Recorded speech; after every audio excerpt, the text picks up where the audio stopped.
General Mempin, your statement is completely contradictory to the stand and position of COA.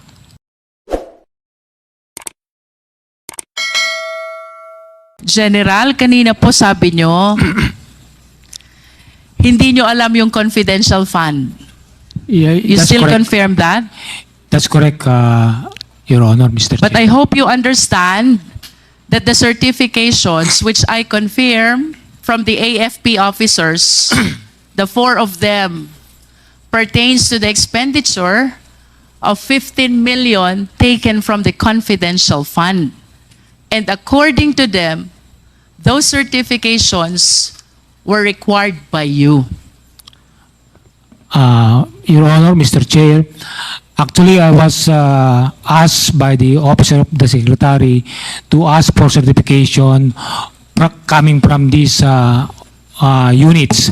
But it is clear to them or even to me that no funds are involved, meaning no funds released to these units. What the Office of the Secretary is wanted to know is the product or the result of the collaboration of various stakeholders, including Deped, with regards to our youth. So it is clear, ma'am, that Deped has not released any single centavo to the conduct of wireless to the units mentioned, ma'am, Your Honor, and Mr. Chair.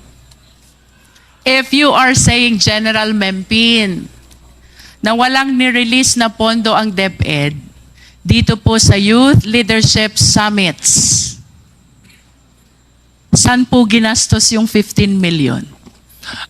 That's, Your Honor, Mr. Chair, that was I was not aware of it because the task given to me is just to coordinate because to be candid about it, the commanders of Colonel Buransing, Colonel Panopio, and Lieutenant Colonel Sangdaan are my former colleagues or classmates in the Philippine Military Academy. Mr. Chair, I wish to ask the COA, Attorney Camora, tama ba ang understanding ko? Sa AOM, may disallowance na 75 million. Out of 75 million, you are asking for supporting documents of the 15 million which were paid as rewards to informers. Attorney Camora, you are recognized. Yes, Mr. Chair. And in response to that supporting documents, the DepEd submitted these certifications about the Youth Leadership Summit. Tama ba? Yes, Mr. Chair. In other words, these certifications submitted by the AFP officers are being used as justification for the 15 million utilization paid as reward to informers. Tama po ba? Yes, Mr. Chair. General Mempin, your statement is completely contradictory to the stand and position of COA. Your Honor, Mr. Chair, as I previously mentioned, the only task given to me is to coordinate to my colleagues in the active service of the Philippine Army to have a report on the conduct of Youth Leadership Summit. But as to the utilization or disbursement of 15 million payment to informers, I was not made aware of it, and I have no knowledge that this certification is for the payment of informers. Your Honor and Mr. Chair. General Mempin, I understand we also have Major General Bahaw. You have a letter here, General Bahaw. This is about the 9 Youth Leadership Summits. Kanino nyo po ito in-address? Good morning, ma'am. Good morning, Mr. Chair. May I be recognized? Major General Bahaw, you are recognized. Thank you, Mr. Chair. Ma'am, I addressed the letter to Yusek Nolasco Mempin po, updating him of the YLS conducted in my division then. And similar to the questions that were propounded to the 3 other AFP officers, kapag ho ba nagwa-YLS kayo, sinong gumagastos?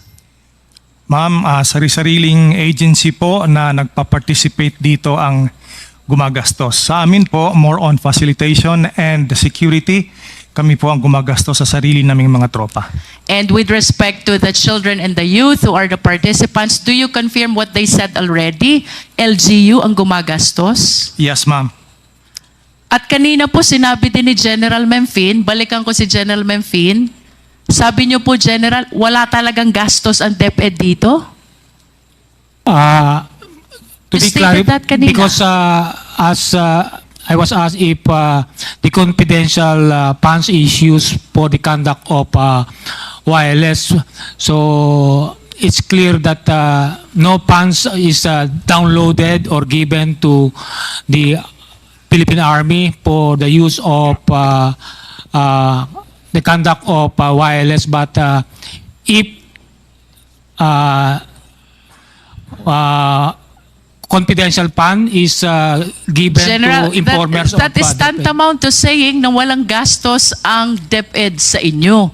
When you said that they did not or DepEd did not download any fund to the military. Tama? That's correct, Your So, Honor. and what you wanted to say, walang ginastos ang DepEd sa taga-military when it comes to the Youth Leadership Summit. Do you confirm that? That's, I confirm that's correct, Your Honor, Mr. Chair. Mr. Chair, I am very much surprised, but let me wrap up and make this manifestation before I yield to the other members of the committee. While we believe that these certifications were submitted to justify the 15 million that were allegedly paid as reward to informers, now all the officers from the AFP, that includes General Mempin, the USEC for Administration, are stating that the DepEd did not utilize any of its confidential fund in support of the Youth Leadership Summit.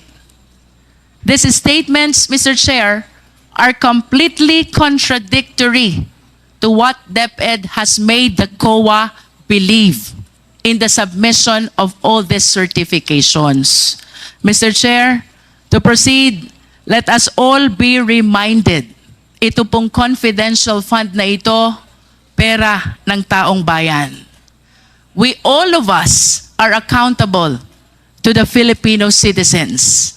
Public office is a public trust. We should be accountable to the people at all times. And I do not understand why these people who are supposed to explain the 15 million is totally unaware of the same, because they are saying that they never use the DepEd fund and what they use is the fund of the AFP. While we understand, Mr. Chair, that confidential fund by its nature is not encouraged to be scrutinized, there is nothing under the law that prohibits the same as well. There are important observations, Mr. Chair. Number 1, among all civilian agencies, DepEd is one of the very few with confidential fund. 2, DepEd had this confidential fund only in 2023 and never in prior time. 3, I hope we can show also that while the DND, which has a mandate to address the national security, has 37 million confidential fund only, the Department of National Defense has 37 million. The DepEd, which mandate does not include national security, has 150 million confidential fund.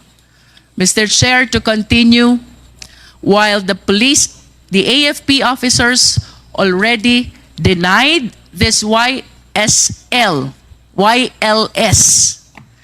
having been supported by DepEd, 15.54 million po ang amount that the Deped is trying to justify in making use of the certifications that were submitted by the AFP. Number 5, Mr. Chair, prior to 2016, pag ang pinag-usapan po natin ay Youth Leadership Summit, it is the AFP who leads and they just coordinate with Deped. But on the report that was given by COA, it seems to appear that the one leading the Youth Leadership Summit is the Deped in coordination with AFP. Paligtad po ito. Number 6, Mr. Chair, I do not want to preempt any conclusion. However, Mr. Chair, General Mempin spent 2017 to 2023 of his AFP career in Davao City and Davao region. During this time, the former president is the president and our vice president is the mayor. During those time, Mr. Chair, Davao City, while it is authorized to have and to utilize confidential fund, I believe has one of the highest confidential fund among the LGUs in the entire country. I hope the Secretariat can produce the data. I wish to ask Mr. Chair, ito bang lahat ng ito ay coincidences? Given this observation, let us all be reminded that the leeway that is being given to confidential fund is to be able to address a very important concern, and that is national security of the country. No more, no less. The procurement and the liquidation were made liberal in recognition of the significance of the purpose of the confidential fund. However, Mr. Chair, if there are glaring indications of irregularity already, as those that we have mentioned, plus the admission of the AFP, is it not that COA should address its mandate of making sure that all receipts and all expenditures are duly accounted for the Filipino people? Question number 1. Since when has irregularity in confidential fund been happening? 2, what has COA done so far with respect to its accounting rules in order to address the irregularity? And 3, will COA simply brush aside these irregularities, especially with the admission of the AFP that they were the one who spent for the 15 million Youth Leadership Summit and not the Department of Education?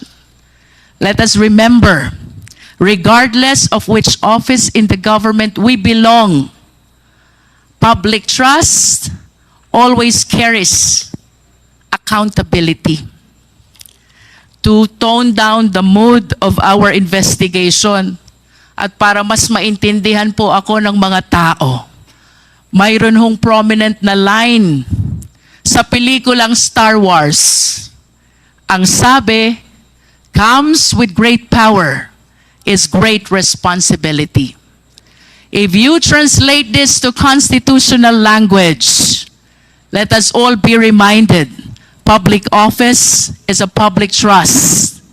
The trust that is given to us by the people carries with it due accountability. Thank you, Mr. Chair.